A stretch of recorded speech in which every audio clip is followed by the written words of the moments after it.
Jenny Hale here. Are you in a high stress relationship? Is your relationship, the dynamics, the interactions, the other person's behavior cause you a lot of stress? You are not alone if you are in this situation. And the dynamics can be different, but the stress is stress. So maybe you have a partner who is grappling with a mental illness or a very stressful life circumstance. They have a very demanding job. There's something that basically makes their life difficult, and therefore they're not able to show up for you in the way that you need in the relationship. Or they even broadcast their distress at you, so you're handling their distress as well as your own. Or maybe you have a partner who has a very different set of beliefs or assumptions about the world from you, and so they're constantly doing things that disturb you, scare you, affront you, make you feel unrecognized, unappreciated, whatever it is. They're setting off your "I'm unsafe" alarm on a regular basis, not because they mean to and not because they're an unsafe person, but just because their view of the world is so different from yours that every time you encounter that difference, it creates a bunch of adrenaline for you. Or maybe, you have some children with special needs, or just children. Children can be very stressful, even normal, healthy children. Maybe you're wrangling a lot of children. Maybe you're doing renovations. Maybe you're living somewhere that with, extended family and lots of health issues.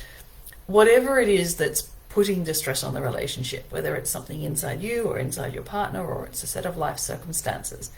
When a relationship becomes stressful, it has an enormous impact on our physiology. We are social creatures. We are absolutely wired to exist in a social network, in a social fabric with other people. And the person who is closest to us, our romantic partner, is the person who has the biggest benefit to us in terms of feeling supported and feeling like we're not alone when things are going well. But they also have the biggest impact on us if things are not going well. So when I'm working with clients, it regularly comes up that they're finding, for example, their work performance is suffering. And it's not actually anything to do with the workplace. It's because their partner at home is going through a bad time and putting a lot of stress on them when they're at home, so they can't rest and recharge and come back to work energized and creative and enthusiastic. Or people come with physical symptoms, like they're just being as supportive as they possibly can to their partner for months and months and months, and eventually they get to the point where they're starting to have physical symptoms, their digestive problems, they're having unable to sleep and anxiety symptoms and so on, even symptoms of burnout. It can be that actually your workplace is fine and you would manage it totally fine, but when your relationship is super stressful at home, it can tip you over the edge into symptoms of burnout. And sometimes, your partner is genuinely doing things that are actually stressful, like they're, staying out late when they said they would be home early. Maybe they're actually not showing interest in you and maybe showing an unfortunate amount of interest in some other person. They may even be carrying on an affair that you know about.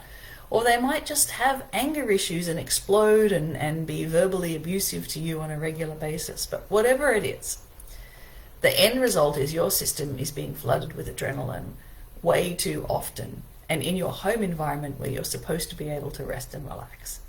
So the number one thing that will make a difference is to get super good at regulating your adrenaline levels. And we have a bunch of free tools available to do that. We call it the Emotional First Aid Package. You'll be able to find the link somewhere near this video to get free access to that. Now, these are things that you need to practice, because when you are under a lot of pressure, when things are tough and someone's yelling at you or whatever's happening, you need to have practiced these things enough that they are a habit, that you do them automatically without having to remember to do them. So it's no good just looking at the tools and going, oh yes, I know about those things. No, that's not going to work for you. You have to practice them every day, multiple times a day if you can. until they become a habit, until you find yourself doing them in your dreams, until you catch yourself doing them without even having decided to do them. At that point, that's when they will really start working for you.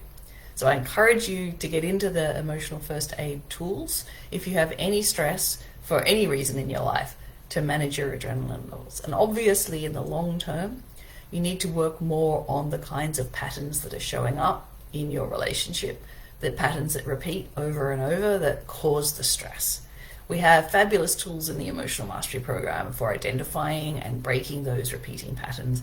And your partner doesn't have to do the program. You can do the program yourself and break the patterns from your end, and your partner will not be able to continue doing the things they do if you're not playing your end of the dynamic.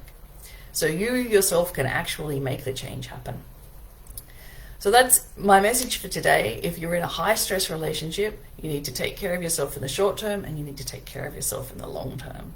And I've seen with many clients, when they make the shift and they break the patterns, their partner steps up and becomes a way easier partner to live with, simply as a result of breaking the dynamic that's had everybody be stuck. So have a look, get your first aid techniques, have a look at the Emotional Mastery Program and how you can break those patterns, and I will see you on the other side.